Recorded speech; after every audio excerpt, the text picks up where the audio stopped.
We are ultimately looking for grand slams. We're looking for big outcomes, knowing that a lot of our companies will not make it. That's the reality of venture capital. The same way you used to need to buy the servers and self-host.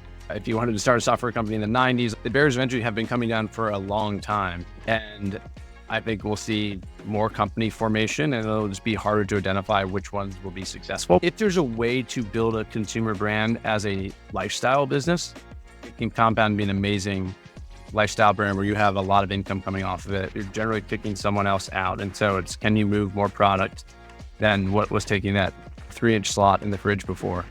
Is there a gross margin here that makes sense once you bring in distributors? Is there a gross margin here that makes sense given your cost of acquiring customers on Instagram? All those things play into it. You need a high margin business in many cases to make it work. Welcome to the Diligent Observer from PitchFact.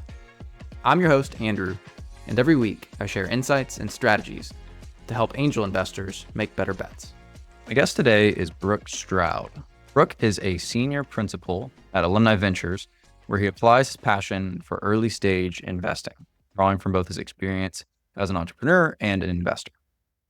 Brook founded and successfully exited 2 consumer startups, Matera, a fashion brand, and Somerset, a beverage company. Prior to Alumni Ventures, Brook worked at Brand Foundry Ventures, focusing on early stage investments, due diligence, and management. He also gained valuable fintech experience at Funding Circle during its expansion phase leading up to its IPO. Brook earned a bachelor's in history from the University of Richmond and an MBA in finance from the University of Texas McCombs School of Business, where he was awarded the McCombs Entrepreneur Summer Fellowship. Brook, thank you so much for being with me today. Andrew, it's a pleasure to be on, and looking forward to this conversation. Likewise. Okay, so my first question for you is, I understand you and your brother were pretty deeply shaped by some experience in Argentina. Is that right? Yes, yeah. So I would love to hear maybe one of your favorite things about Argentina as a country. It's not somewhere I've ever been to, so I'm curious to hear what you love about Argentina. I think there's something about being in Argentina where the pace is slower. They have a real appreciation for people, interaction, spending time together, long meals. In the countryside, they have this legacy of what their version of cowboys or the gauchos. And then they have within Buenos Aires, like this very urban, cultural, highly educated group of people. And it's this nice dichotomy of being able, if you can ever go there, to try to make sure you go way out into the countryside. And there's wild places like Patagonia where there barely anyone lives there. And you're, particularly when you get very far down south. And then also being in the absolutely enormous city of Buenos Aires and getting to see how that city has this sort of European charm with a lot of characteristics of Latin America that I find really appealing. And also really fun nightlife, very fun restaurants. But don't be in a rush, which for us, or at least for me, can be challenging coming from day-to-day life. For sure. That does not sound familiar. I feel like we are always rushed here in the US. So I love that. Well, Brook, that experience, I think, dovetails really nicely into your story. I wonder if you could give a quick overview of your journey so far and how you got to the seat that you're at today. I'm one of those people who did not know what I wanted to do for a long time. I think at some point in college, I had a advisor say you have to pick a major because I was taking a lot of different types of classes. And so in that sense, it was both interesting and intimidating coming out of school. And I was lucky to land an internship at Nike and had an awesome experience out in Oregon working with them.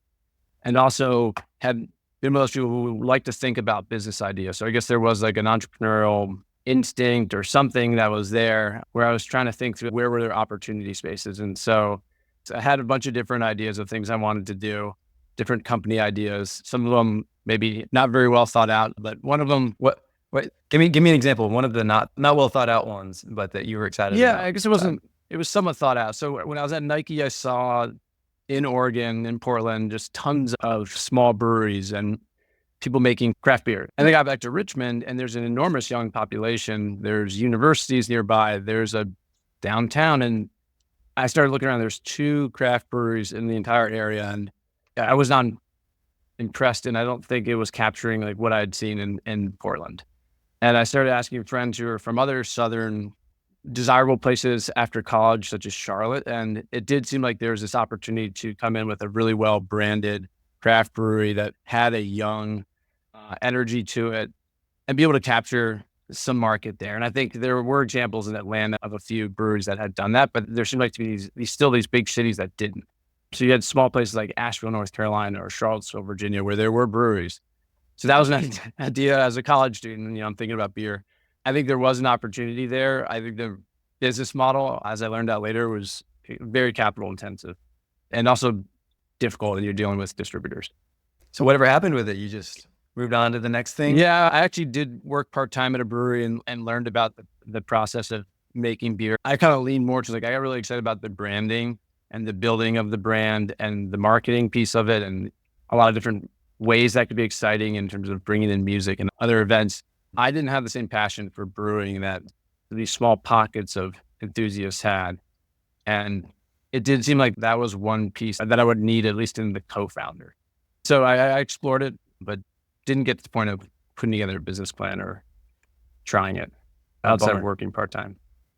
So where did that lead you next?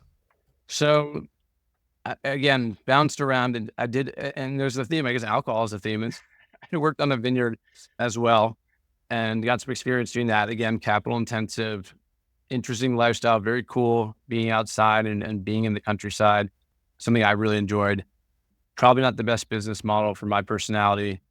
And my brother came to me with an idea about, he was like, my sister had studied abroad in Argentina, as we mentioned, Argentina. And hey, there's some really cool products down here. There's these fabric belts that people wear. And he had brought some back and I had had a few and everyone seemed to ask about them, both parents and people our age at the time. So he was going to bring a hockey bag of them back and we were just going to sell them as a side hustle around the holidays. And that kind of got the idea rolling. He was still in college, my brother Alex, he was a junior, and a lot of emails back and forth, well, maybe there's something here around the actual brand we could build. There's companies that have done this a little bit, Ralph Lauren being one, and particularly with their RL brand. But this idea of there's the polo player, suave, aspirational athlete that we see in advertisements. And then there's this rugged gaucho, this cowboy. And how do we thread those two lifestyles together into something rugged but sophisticated and create a product that's exotic enough, but not totally crazy? And so that idea turned into us launching a company called Matera and selling a lot of belts and trying to improve upon bringing the fabric up from Argentina, creating the belts in the US, bringing in leather from France and Italy. The business, we sold it in 2015. It's still around. Texas A&M fans might not like this, but I saw Cooper Manning, Arch Manning's dad, wearing one in a photo this weekend. I saw Peyton Manning on Monday Night Football. He was also wearing one. And so it's great to see the brand still around. And it resonated. It was different than what else was in the market. Love it. So you exited that in 2015. Maybe before we move on from there, what were one or two of the key lessons that you take away from that season? What are some of the themes that stick out to you? It was an incredible way to learn about business. I had not studied business undergrad. As I mentioned, my brother was still in college. This was fully bootstrapped. We just got thrown into the deep end of how to figure it out. And I remember I was working out of a small desk in my bedroom and we had an idea. We knew that the brand, there was something there, and just learning to be really, really scrappy and resourceful. Tiny manufacturing was super hard. I remember, because no one wants to work with a 21-year-old with an idea and talking about very small orders, but the sourcing was really hard. The production was really hard. I remember going on Instagram and looking at other brands who created leather products and trying to look through who they followed to try to find suppliers. And then we were just calling them. And when finally someone said, maybe, we jumped on a plane and went, and they're like, no, you don't need to come visit, and jumped on the plane and visited the manufacturer in Massachusetts. And I think showing up and waiting and then talking and explaining the idea, it's harder to say no in person. There's some lessons there for founders. I'm sure most founders are well aware of the scrappy resourcefulness it already takes. There are just a lot of things we learned in hindsight. Like I didn't study cash conversion cycles and the DuPont ratio, but I quickly learned that when we had a lot of inventory tied up, we were cash constrained.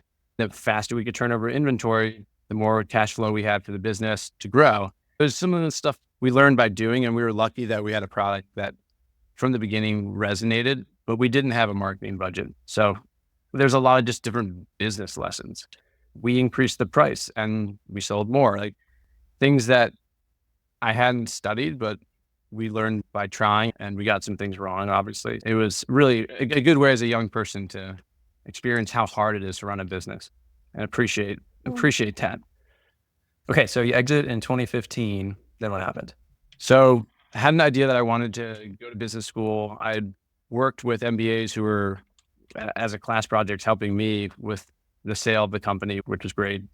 I went out to California where my wife, at the time girlfriend, lived, started working at a fintech company called Funding Circle, which was offering small businesses loans. They were kind of in this second wave of fintech where they were funded by some of the biggest VCs in the Valley. They'd raised tons of money. They had competitors that had raised a lot of money. When I arrived, the company was growing quite quickly, went through some bumpy trials, and eventually did IPO on the London Stock Exchange. And I realized while I was there that I had this idea of wanting to go to business school. So I was applying and ended up at the University of Texas. So after working at Funding Circle, went there, had another idea for a company that was in consumer related to beverage, where I was wanting to create a caffeinated sparkling water that had like a very, I guess what I was seeing was in the energy drink markets, they're very focused on men. Rockstar, Monster, these are like tall boy cans, black, monster trucks, dirt bikes. And I noticed in the offices in California, like everyone was drinking Diet Coke, people were drinking tons of LaCroix. And I was like, okay, there's gotta be a way like just combine the caffeine of a Diet Coke into that of a LaCroix and brand it in a more playful, more healthy way. Long story short, end up bootstrapping that, getting some money from UT to launch it. Learned a lot about the beverage industry, things I thought I was gonna really like about not having to create a new line of products every year. Ended up not being the case, where I had this founder ADHD where I'd get bored and want to work on the next thing, the next flavor. And so knowing your strengths and weaknesses, I remember going to these food and beverage conferences, looking around and thinking, wow, these people are so much more passionate about the health food space than I am. And I really enjoy that early part of the learning curve. So like, how do I figure this out? How do I build this company? How do I build the brand? And then I found myself, when it came to, am I going to be the best operator of a beverage company for 10 years? I think the answer was no. And again, found someone to buy that company, which was an exciting process, and to go through that. And it was a cool product to have on campus and in some stores in Austin, but distributors ultimately, I think, run the show. And we talked about this at one point. I think we're out saying like, it's a real estate game. You don't just see empty shelves or empty slots in fridges. To get into a fridge or on a shelf, you're generally kicking someone else out. And so it's, can you move more product than what was taking that 3-inch slot in the fridge before? And so that was also, you learned a lot about that side of the business and about myself. And that I ultimately, like, I knew I loved entrepreneurship, thinking through ideas, being on the beginning stage of learning curves, but would there be a way to combine that with a passion for investing, which I'd been doing in public markets for over 5 years. I'd done the finance concentration at McCombs in the MBA program. So kind of this aha moment, like I can work on investing. It is related to entrepreneurship. I'm working with founders. There's a level of, personal relationship there. And there's also like very inefficient data, particularly at early stage. So it's not the same as public investing. And that to me was also really interesting, where these business plans are not ironed out, and assessing founder psychology is important. Long story short, end up working at Brand Foundry Ventures as an entrepreneur in residence, which is a seed stage firm in Austin, Texas, an awesome small group there. And they'd made a ton of really good consumer investments. They were in Allbirds, Warby Parker, Peloton. They kind of nailed that wave of consumer venture capital and had some great exits. But it was a smaller firm. They were raising another fund and bringing on a second GP. And I was an entrepreneur in residence and basically try to get my foot in the door to start taking calls with founders, which I was able to do, and then move from there to Alumni Ventures as they started the second year of their University of Texas Alumni Fund. So say a little bit more about the work you do now, your role at Alumni Ventures. Sure. So I'm a senior principal on the team here, and I'll have been at Alumni Ventures about 4 years as of the end of this year. And we are generalists by mandate. So we invest across stage, we invest across sector, we invest across geography, but we are predominantly US focused. And so what I'm doing most of the time is working with our portfolio companies, monitoring what's going on across our portfolios and talking to founders and trying to find really exciting opportunities to invest in, and then win into those investments as well as perform due diligence on those companies. And do you have a specific category or type of deal that you tend to focus on, or are you also generalist along with the fund in general? The short answer is I'm generalist. I will say I spend a lot more time in the early stage, so seed and Series A, and pre-seed to some extent, but it's a bit harder.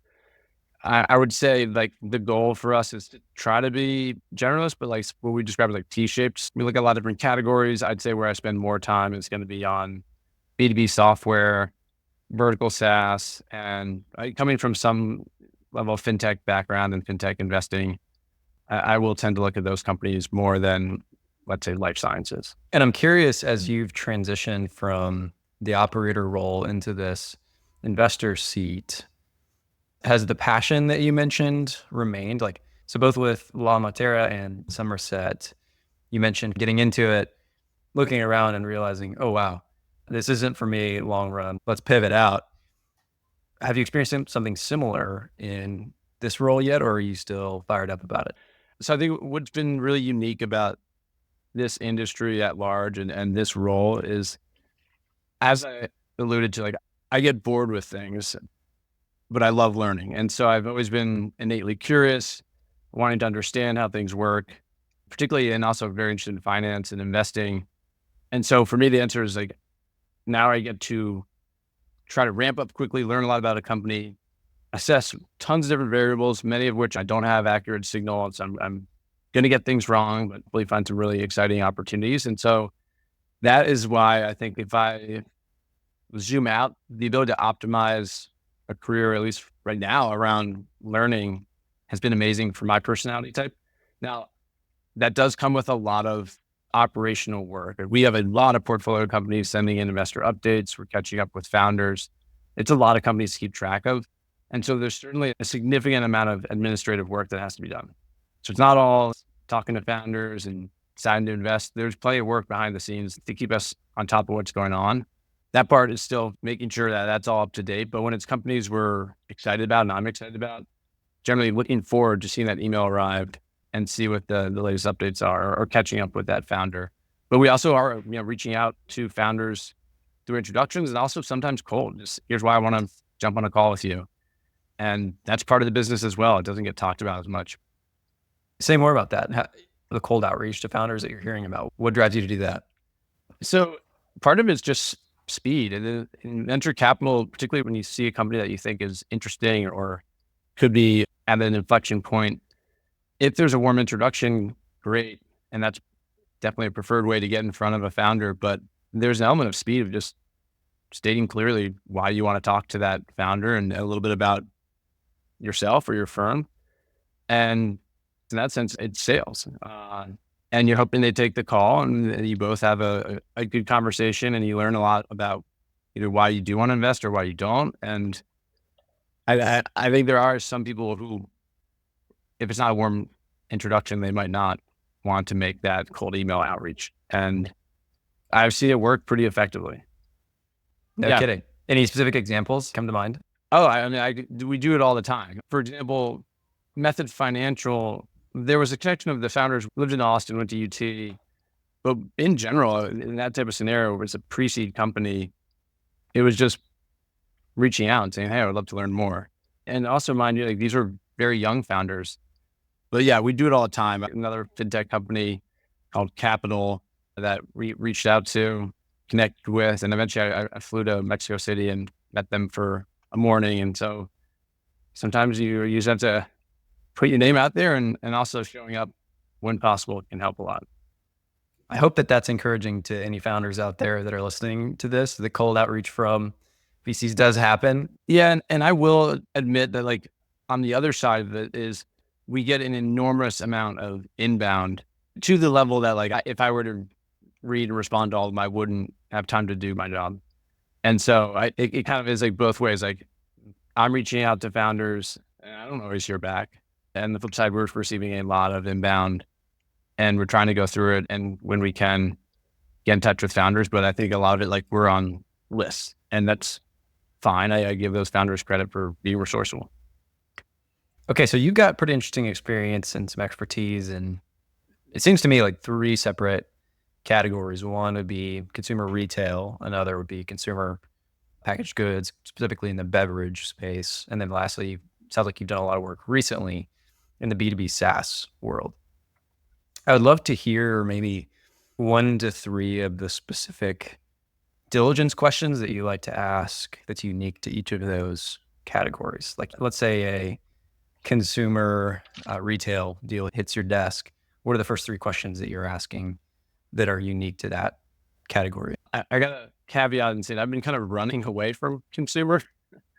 Not to say we do make consumer investments, but like a pure play direct to consumer business, we will look at them, but it's not a focus. Consumer's a little, in my mind, a little bit different. There's still a lot of similarities around, like, you're assessing the founder, their motivations, their psychology, why they're doing this. And that's a huge component of it.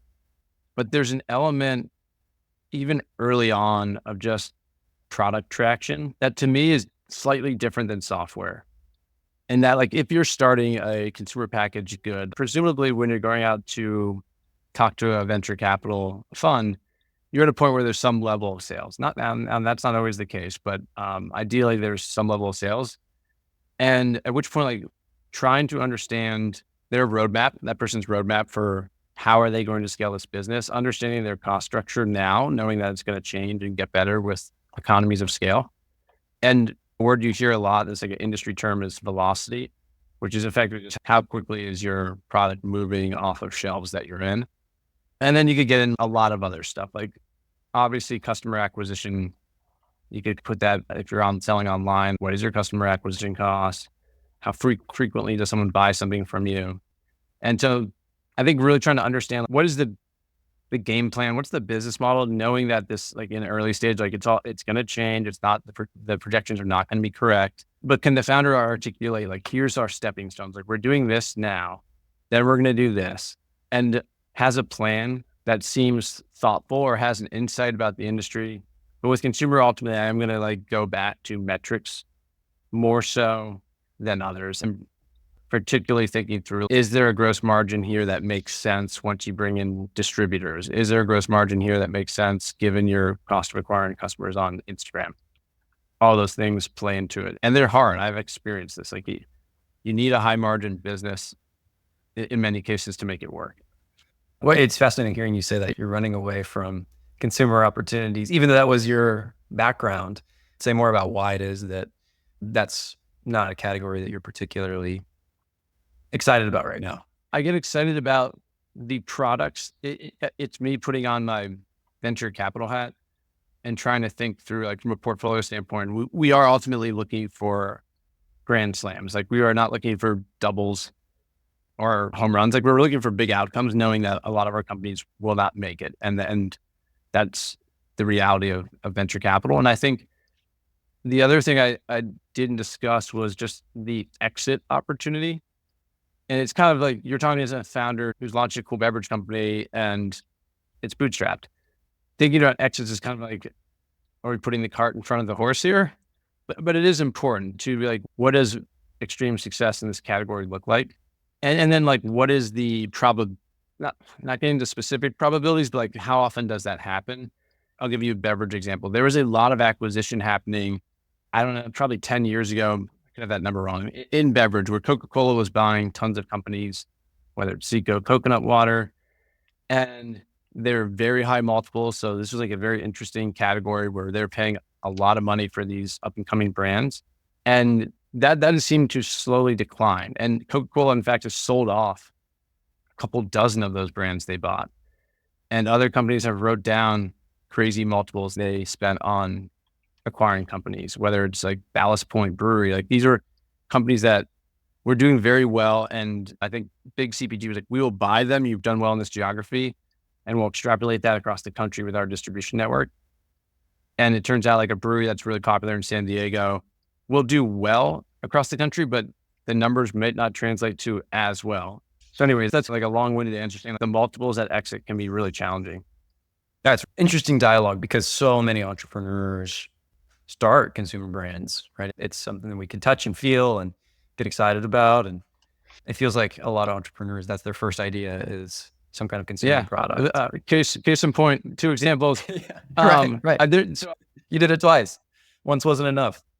I do think founders who, if there's a way to build a consumer brand as a lifestyle business, it takes a long time and you're not going to get paid well, but it can compound and be an amazing lifestyle brand where you have a lot of income coming off of it. And I have a friend who's done this and it's awesome to see. It's more like when we get into the world of venture capital, like there's challenges there and there's going to be also amazing outcomes of venture-backed consumer companies. So like everything I'm saying, I always have to kind of asterisk, like there's plenty of examples of great consumer companies with venture backing, but I do look up to the brands that just built something over 30 years or 40 years or 50. And I think that can lead to really meaningful success, but it's hard and you have to grow slower because you don't have the same cash available for growth. If there's a way to have a longer term horizon than 9 years and you want to be the owner of LL Bean or Patagonia or Land's End, I mean, these are clothing companies, but there are generational companies and a lot of the biggest companies in the world are in consumer. Zara in Spain and in France, obviously Louis Vuitton, Moet, Hennessy. These are some of the biggest companies in the world. That's an interesting piece of consumer, but those brands in general are old brands and built and compounded. And yeah, I'll just leave it at that. That is an element that is pretty cool about consumer. Okay, so let's pivot and talk a little bit more about SaaS, more of your focus areas currently. You said something before that I loved, and I think your exact words were, SaaS isn't dead, it's just more difficult. I'd love if you could explain what you mean by that statement. Yeah, there's people talking about, I think it's a hot take that SaaS is dead, and this idea that because of artificial intelligence, the ability to build tools internally is going to effectively take away the business model of third-party software providers.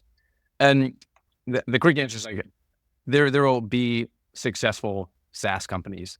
Will it be harder? I think so, just because there's going to be more noise. Like the fact that as these LLMs and artificial intelligence gets better and better, it's going to be easier to spin up a company, easier to code, easier to do a lot of the elements that were required to build a software company, which in my mind means lower barriers to entry, which creates more noise, more complication.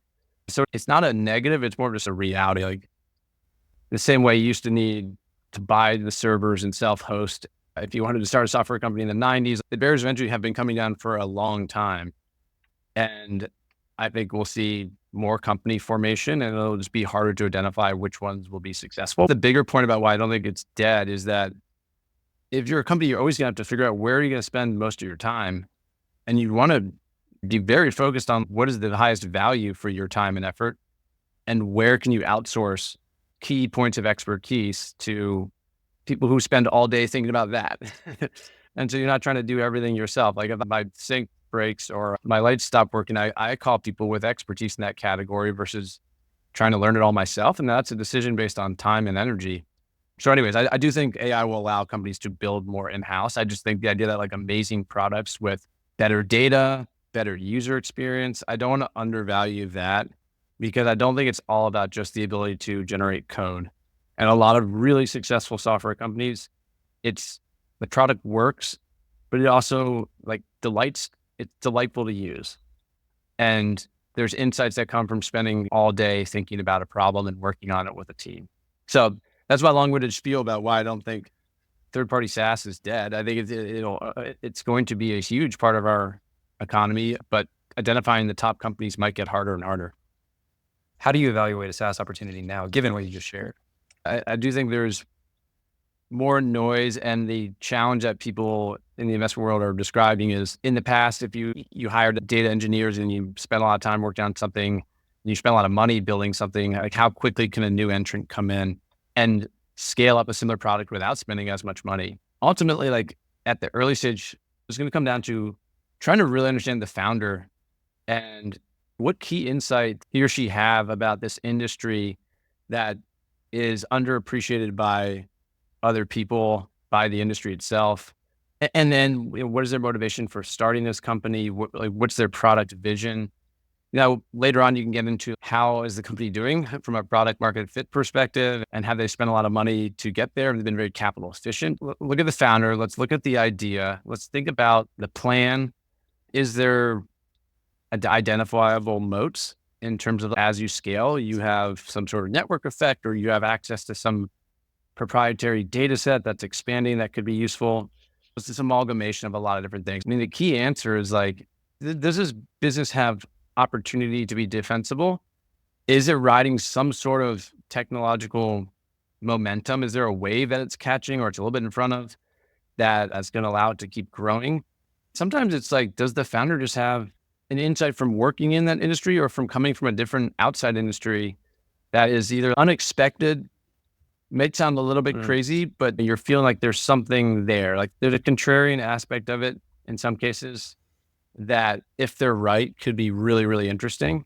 And then it's, what is the capital that they would need to test that hypothesis? And then if it works, what's the capital they need for the next stage? There's a lot of companies that, as someone who's not an AI researcher, I'm trying to assess, like, is this a company where they slap, would say, like an AI wrapper on it, where yes, you're using ChatGPT's API and you're use that part of your model, but like anyone else could do that, in which case, like, the founder has to be an amazing storyteller to hire the best people and raise funds and will and hustle the company into a better position than competitors. But ideally, there's some sort of angle that they have, or moat, or they're just very narrow. And they're like, we're going to win in this category. Then we're going to do this category that's adjacent. And we're going to do this. And they're just laying out like that master plan in the way that Elon Musk with Tesla was like, we're going to do super expensive sports car, then luxury vehicle, then less expensive. Like, having at least a thought process around the roadmap helps, knowing that it's going to change and most of it will be incorrect. But the founder is a critical piece at early stage.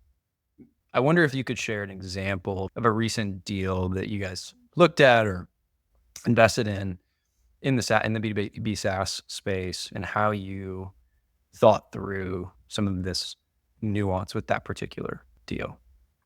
Yeah, so I mentioned Method Financial earlier in their chat. And when we first spoke to Jose and Marcos, they had this idea. They wanted to create a direct-to-consumer app to help students with their student loan payments, something that they had just been super frustrated by the experience. So, like, they had a pain point, they had a huge market, and they knew it was a real pain point because they really have to deal with mailed in checks, and just like getting information is very difficult. Like, how can we put some WD-40 and streamline a lot of this stuff no one wants to do?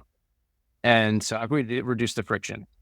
What they found out is consumer is very hard. Getting this product in front of students involves a lot of advertising dollars. And so they came out of that experience being like, the consumer app is really tough.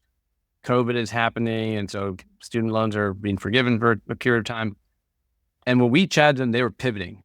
And they're like, we're dropping that consumer apps thing, but we're engineers. We build all this infrastructure that works really well to power the app. And we take a step back, we realize, like, for both their personality, so like a founder market fit and a product market fit, we want to sell the infrastructure we created around payments to this explosion of new financial technology companies that is going on currently. And that was really interesting. And in some ways you could say a little bit, not contrarian, but they had tried something, they'd gone to Y Combinator, super famous, and they hadn't been as successful as they wanted. And they're retooling and rethinking about, like, how do we move forward? So in my mind, in that part, like, my eyes lit up. It's like, okay, you've been through the pain of a starting company and how hard it is and things not working. You've identified the bigger opportunity here. You validated it with customers who are excited about the infrastructure you're building. It's better aligned with your personalities, and there's a pull from the market for this product. And then going out and looking at some of the other competitors and seeing, in one case, talented co-founders who were MBA backgrounds, but not technical. Like they were writing the code, engineering, building it themselves. And so there's just a lot of interesting compounding factors there where from a small investment perspective, like this could be really big. And there's examples of these companies that are very big. And let's talk about the market and let's talk about who your primary customer is initially and what will you charge. That's one example. It wasn't contrarian, but it wasn't like you're the hottest company coming out of Y Combinator today. It's fascinating to highlight the importance of being able to pivot and what that shows about the entrepreneur, right? That they're not just locked into this is the way, but willing to respond to the market. And they were in it for the right reasons. They were very interested in this category that I think other people would find boring. Embedding APIs for debt repayment is not like going to get you a lot of points at a dinner conversation with a lot of people. But they like, you could just tell they're super focused on it and excited, but eyes wide open about the opportunity and the challenges. And to kind of put a bow on that, like they've gone on to do very well. Andreessen Horowitz led a very large Series A round for them. They've continued to grow. And it's been a really exciting story because the team has been, like I said, laser focused, very capital efficient, and still has a lot of opportunity to grow ahead of them, and will be a fun one to keep watching. Well, Brook, any other takeaways or comments that we didn't get to that you would like to share? Going back to the gist of thinking about angel investing or early stage venture capital investing, I've made angel investments. I wasn't necessarily thinking about it from like a portfolio construction perspective. And so in terms of a piece of advice, I do think that typically what I've seen with people making angel investments who aren't CEOs of financial technology companies is very concentrated in terms of the number of investments. That might be for numerous reasons around the amount of opportunities they see or the opportunities where they have access to the founder or access to a friend who's very close to the founder versus just a pitch deck on AngelList. But I would say that the reality of this asset class is, again, we're looking for outliers and it's very, very, very difficult. And so I do think like making sure when angel investing that an individual is aware of the risk of being very concentrated in 5 companies. It's just not a lot of shots on net. You obviously, when you're right and you're concentrated, you look brilliant, but it's just the probability piece is much harder there than if you're able to, and it depends if you're able to, but taking it, that number in your head, you're kind of like want to allocate towards angel investing and trying to think through like, what is a reasonable number of investments to make? Or some people say bets. And again, it depends how much money you have to angel invest, but I would lean more towards making more of them because there's learning that comes from following these companies and going through that. And also just the portfolio dynamics of, the reality of the earlier you go, the higher probability of failure and the higher upside. So it's very hard to decouple risk from reward. And in that scenario, like, you can still do very well if you have 20 investments and you did those over 4 years. We recently had Margie Batchelor with the Angel Capital Association on the podcast, and she shared that really most angels need to be in at least 8 to 12 deals before they finally see one material exit. So a lot of that same concept of getting into enough opportunities that you allow the power law to take effect. Yeah, exactly. And the one other piece I'd add, having done some angel investing, is that I also sympathize with the fact that like venture capital firms often get to do in-person meetings with the founder, multiple phone calls, follow-up questions, follow-up phone calls. And for most angels, that's just not the reality. It's not practical to the founder. And so I think there's something you can kind of pull on from what founders have to do to be successful. And sometimes it is just being resourceful with the means that you have. And that could be, I watched some YouTube videos of this founder, or I found a podcast of them. I've found some digital breadcrumbs I could follow and just learn a little bit more about them. Or, hey, this person on LinkedIn has switched startups 9 times in the last 10 years. You don't want to over rely on any of those signals because they could be wrong. But I do think that in the case where you don't have access to a founder, there's an opportunity to try to still get a sense, or try to start getting a sense of their psychology, if possible, or their motivation. And a podcast is, or an interview is way easier to do that than just reading a deck. Both are important. But you can do some fun, work on your own and depending on the stage of the company and learning more. Well, Brooke, this has been a blast. Thank you so much for jumping on today. I very much look forward to our next conversation. Andrew, really appreciate you having me on. I love talking about this category and I would happy to do so again anytime.